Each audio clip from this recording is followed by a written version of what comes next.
At one time or another in our lives, almost all of us have a Japan phase, whether it is young boys' obsession with samurais and manga, or young girls fantasizing about laying beneath the cherry blossoms in spring and joining geishas in perfect makeup, performing centuries-old rituals. But our romantic visions of Japan probably don't include a princess abandoning it all for a one-bedroom Manhattan apartment, and a husband Japanese media deemed unworthy. Yet that's exactly what Princess Mako did, trading divine status, palace living, and a multi-million-dollar parachute payment for the freedom to ride subways, shop at department stores, and build an ordinary life with her college sweetheart.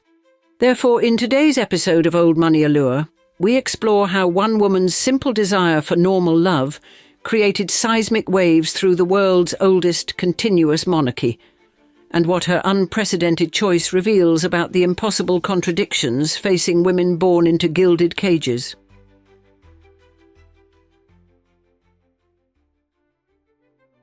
In October 2021, Princess Mako of Japan shocked the world by becoming the first imperial family member in 2,600 years to voluntarily walk away from everything. Her title, her wealth, her security detail, and even a $1.3 million golden parachute the government offers departing royal women. You see, her crime was falling in love with the wrong man, a commoner named Kei Komuro, whom she met in a university classroom and chose over the weight of the world's oldest continuous monarchy. The Japanese public erupted in outrage when tabloids revealed Komuro's mother had an unpaid debt of $36,000 to a former fiancé, a sum that would barely furnish a room in an imperial palace, yet was deemed sufficient reason to condemn their relationship. Newspaper editorials questioned Komuro's character, television panels debated his worthiness for hours, and online commentators scrutinized everything from his hairstyle to his American law school ambitions, turning a private romance into a national referendum on imperial standards. The pressure grew so intense that the normally secretive Imperial Household Agency took the unprecedented step of announcing Princess Mako had developed post-traumatic stress disorder from the public backlash, a shocking admission that pulled back the curtain on the psychological cost of royal life.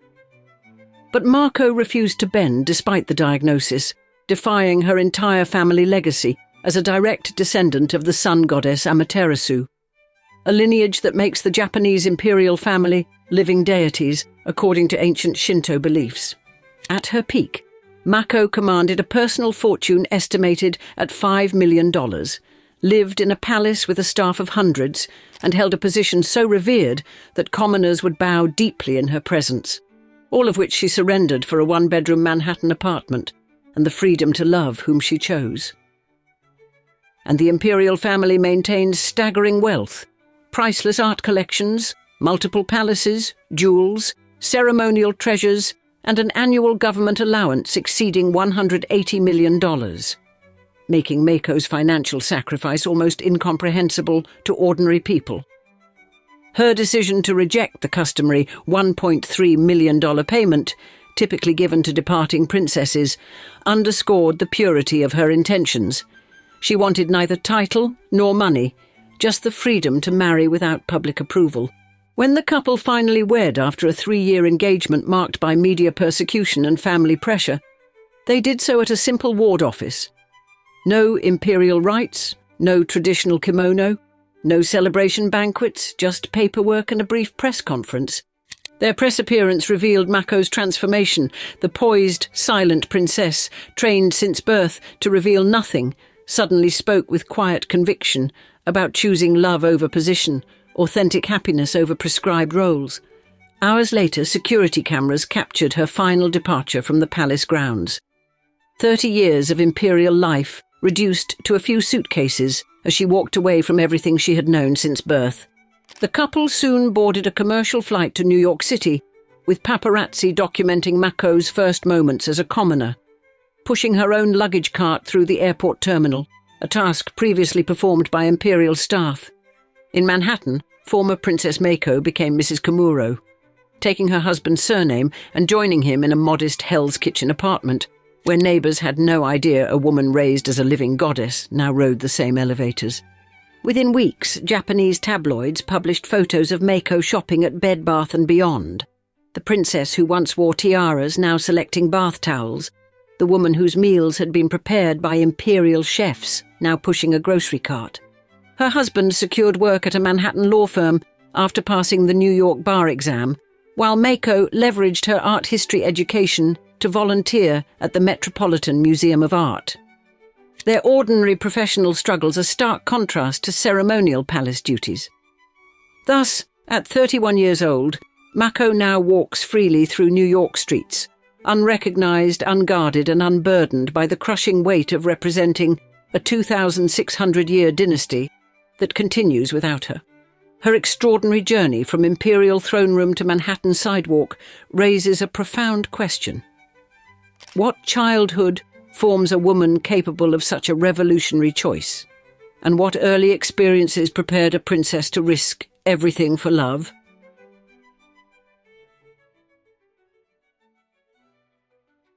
Princess Mako drew her first breath on October 23, 1991, at the Imperial Household Agency Hospital within Tokyo Imperial Palace, entering life inside a compound considered sacred ground in Japanese tradition, where ordinary citizens rarely set foot.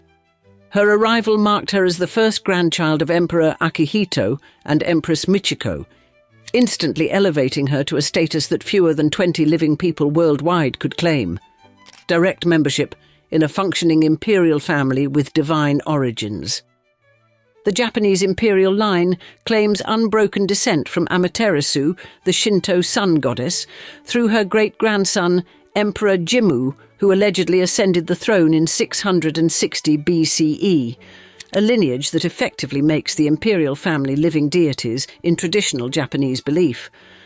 Mako's birth name, Princess Mako of Akishino, carried the weight of this sacred heritage, with her formal title Naishino, reserved exclusively for unmarried daughters or granddaughters of the emperor, placing her in a category of exceptional privilege and expectation from her first moments. Her father, Crown Prince Fumihito, chose the kanji character Ma for her name, meaning true or natural, hoping she would lead an unpretentious life while remaining faithful to herself. A prescient wish given the path she would eventually choose. Mako's paternal grandparents embodied Japan's post-war transformation, Emperor Akihito being the first emperor to marry a commoner, Empress Michiko, breaking centuries of tradition that required imperial brides to come from a select group of aristocratic families. Her maternal grandparents provided connections to ordinary Japanese life. Grandfather Tatsuhiko Kawashima served as a professor of economics at Gakushuin University, while her grandmother maintained a more traditional household role, balancing Mako's royal heritage with middle-class values. Young Mako joined a family whose every aspect differed dramatically from normal Japanese life. From residence in a palace complex to education at elite institutions, surveillance by security personnel, and constant media attention documenting even minor activities. Unlike European royalty with their personal fortunes and private estates, the Japanese imperial family paradoxically lives in extraordinary luxury while owning almost nothing personally. All palaces, furnishings, artwork, and even clothing technically belong to the Japanese state. The Imperial Household Agency, employing over 1,000 staff members with an annual budget exceeding $180 million, managed every aspect of Mako's childhood, from education and health to public appearances and media access. Her early years unfolded under the shadow of Japan's male-only succession law, which meant that despite being the emperor's first grandchild, she could never ascend to the chrysanthemum throne, a limitation that fundamentally shaped her identity and royal purpose. This succession crisis intensified during Mako's childhood as the imperial family produced no male heirs for decades until the birth of her younger brother Prince Hisahito in 2006, the first male born to the imperial family in 41 years and currently the only male heir of his generation. Japan's imperial household operates under the Imperial Household Law of 1947, which requires female members to relinquish their royal status upon marriage to commoners, a rule that does not apply to male members. reflecting the deeply patriarchal structure of the institution.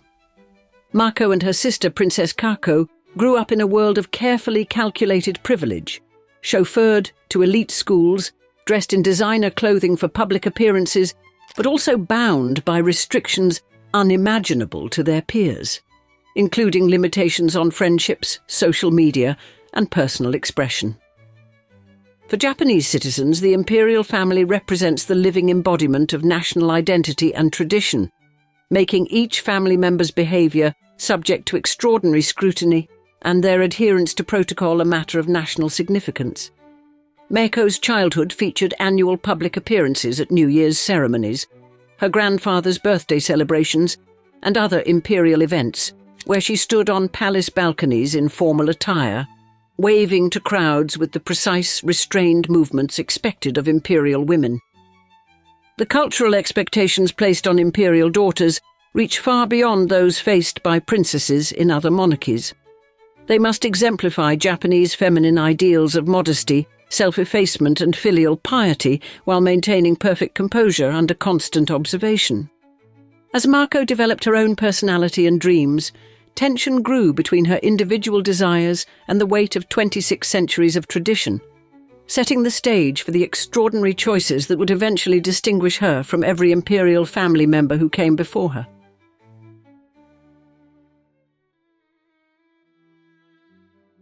Princess Mako's adolescence revealed the first hints of an independent spirit beneath her perfectly composed royal exterior, beginning with her unprecedented decision to break with imperial education tradition. While imperial family members typically attended Gakushuin School, the elite institution historically serving Japan's nobility, Mako charted a different course by enrolling at International Christian University in Tokyo in 2010. Becoming the first imperial family member to study at this more progressive institution.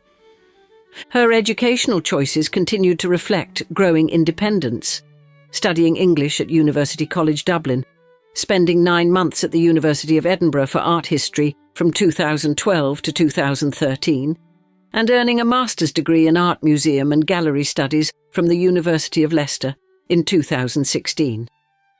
Her academic achievements reflected genuine intellectual passion rather than mere royal obligation, obtaining Japanese national certification in curation during her undergraduate years and pursuing doctoral studies at the Graduate School of Arts and Sciences at International Christian University. Behind the perfect facade of royal appearances, Mako developed a quiet rebellion against the stifling restrictions of imperial life, though she expressed this resistance through achievement and excellence rather than public defiance. The devastating 2011 Tohoku earthquake and tsunami revealed Mako's compassionate character when she volunteered incognito in the affected areas of Iwate and Miyagi prefectures, secretly offering lectures to children, a genuine desire to serve rather than perform for cameras. Her coming-of-age ceremony at age 20 brought formal recognition as an adult member of the imperial family, when she received the Grand Cordon of the Order of the Precious Crown and began attending official events with the restrained dignity expected of imperial women.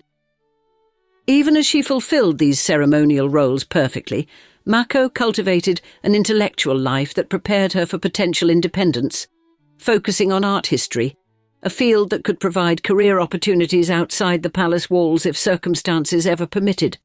The pivotal moment in her young adulthood arrived in 2012, when she met fellow student Kei Komuro at International Christian University during a gathering for students hoping to study abroad, an encounter that would eventually alter the course of her life.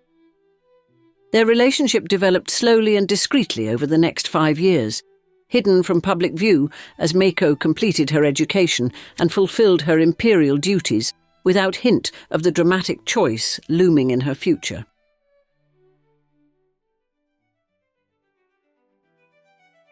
By 2017, when their engagement was finally announced, Mako had established herself as a working royal, serving as project researcher at the University Museum of the University of Tokyo, and patronising organisations including the Japan Tennis Association and Japan Koge Association. The initial public reaction to their engagement announcement featured celebration and support, with Komuro widely described as handsome, intelligent and charming, temporarily satisfying the extraordinary expectations Japanese society places on anyone who would marry an imperial family member. This honeymoon period collapsed when tabloids uncovered the financial dispute involving Komuro's mother, triggering media scrutiny so intense that the Imperial Household Agency eventually revealed Mako had developed post-traumatic stress disorder. A shocking admission from an institution typically committed to projecting perfect serenity. Then, the couple's decision to postpone their wedding indefinitely in 2018 marked the beginning of a 3-year ordeal that tested Mako's determination against the combined forces of media persecution, public disapproval, and the immense pressure of imperial tradition. Komuro's departure for law studies at Fordham University in New York created physical distance, but emotional resolve, with the couple maintaining their commitment across continents despite increasingly hostile coverage in Japanese media. Throughout this separation, Mako continued performing her royal duties flawlessly, never openly rebelling, while privately planning a future that would shock the nation and break with imperial precedent. The psychological toll of this double life, perfect princess in public, determined rebel in private, eventually manifested in her PTSD diagnosis, revealing the extraordinary price imperial women pay for defying expectations. When the couple finally announced their intention to marry in 2021 without traditional ceremonies or financial settlements, they made their statement not through dramatic rebellion, but through quiet, unwavering determination, Mako's years of perfect composure giving way to authentic self-determination. Their wedding triggered national debate about the imperial system itself, particularly its dramatically different treatment of male and female members, with men permitted to marry commoners while retaining their status, and women forced to choose between love and imperial identity. The transformation from Princess Mako to Ms. Mako Komuro represented the culmination of a journey that began in her student years, a gradually developing commitment to living authentically despite the extraordinary cost such a choice would exact from someone in her position. October 26, 2021, marked Mako's transformation from imperial princess to ordinary citizen, the date of her simple civil ceremony with Kei Komuro at a Tokyo ward office, devoid of the traditional imperial rituals that had accompanied royal marriages for centuries. The absence of ceremonial trappings spoke volumes. No traditional court rituals, no elaborate kimono, no imperial guests, and most significantly, no kekkon, no gi ceremony, where emperors typically give their formal blessing to royal unions. Mako's rejection of the customary $1.3 million payment offered to departing royal women made her the first in imperial history to leave empty-handed, a financial sacrifice underscoring the principle behind her choice. At their post-wedding press conference, now simply Mrs. Mako Komuro, she described her husband as irreplaceable, and their marriage as a necessary choice to live while cherishing our hearts. Rare personal statements from someone trained since birth to speak only in carefully scripted generalities. Within weeks of their marriage, the couple departed for New York City, leaving behind the only world Mako had ever known. The imperial palaces, staff, security details, and the constant weight of representing a 2,600-year-old institution. For Mako, now in her early 30s, the future holds possibilities unimaginable to previous generations of imperial women. The freedom to pursue career ambitions, travel without security details, start a family on her own terms, and develop an identity separate from imperial symbolism. Her daily life in New York represents perhaps the most radical act possible for someone of her background. Ordinary happiness pursued on her own terms, rather than extraordinary privilege, bound by millennia of restrictions. The former princess walking through Manhattan in jeans and a casual jacket, anonymous among thousands of pedestrians, embodies a profound truth about privilege and freedom. That genuine liberty sometimes means walking away from golden cages, no matter how ancient or revered. And now I'd love to see you in the comments. And if you were in Mako's shoes and met that special someone, would you do the same thing? Or would you opt for a pampered life of privilege and marry an aristocrat? I can't wait to hear your thoughts, so don't be shy. Thanks for joining me for another episode of Old Money Allure, and cheers until the next episode.